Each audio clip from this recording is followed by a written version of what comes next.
I'm Alex Disker, researcher at the University of Gothenburg and one of the developers of BioDam.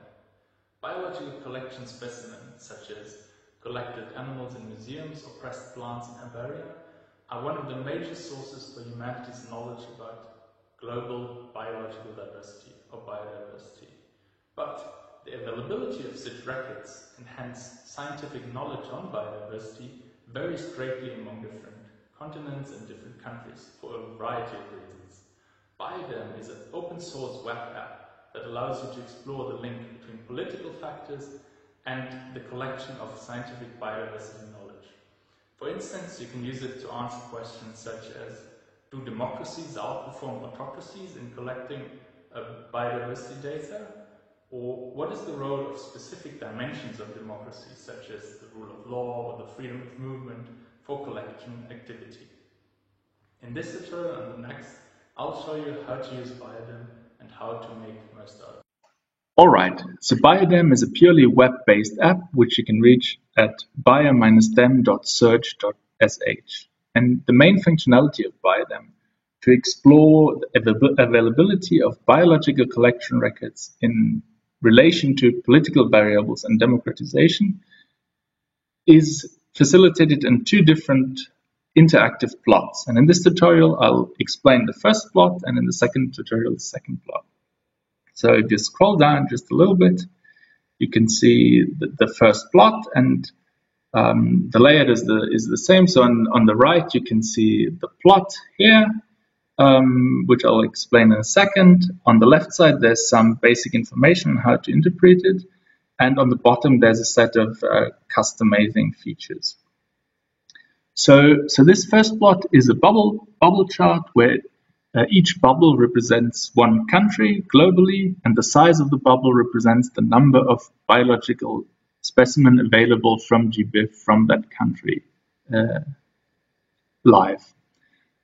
And you can then visualize these bubbles in a space of political variables. So in this case, on the y-axis, freedom of association, and on the x-axis, freedom of expression. And the bubbles are colored according to the regime of the country, average over time. So, and because these regimes are defined by different variables, including freedom of expression and freedom of association, you can see that they correlate with liberal democracies on the upper right and closed autocracies on the lower left side. And if you, for example, hover over any of the bubbles, you can get information. So you see the name of the country, the region, the area of the country, and the number of records available from that country. And there are a set of different ways to customize it or to explore this data. And the first thing is that you can change the axis. For example, we can move in the y-axis from freedom of expression to polyarchy, and the x-axis, for example, the GDP per capita. But you can choose from a set of pre-selected variables from the VDEM project, so the varieties of democracy. And for each of the selected variables, you'll get a short explanation here on the bottom on how to understand them and how they are defined. And an additional cool feature is this timeline here, where you can, for example, select on a certain time period, for example, 1969 to 1990, or where you can also, for example, scroll or play through time by selecting year by year like this and follow a country through time. Yeah, and you see that there are some outliers for the GDP in that case. All right, so let's put that back on top. Good.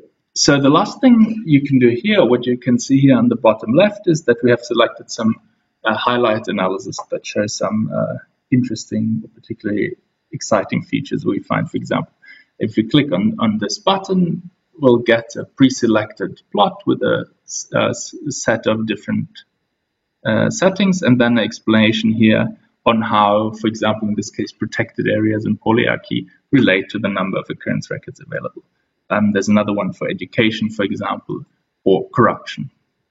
which had some really cool results. And this little button here allows you to generate a graphic from the plot. So if you want to use it, for example, in a presentation. Right. So this much is for the first plot, looking across countries globally.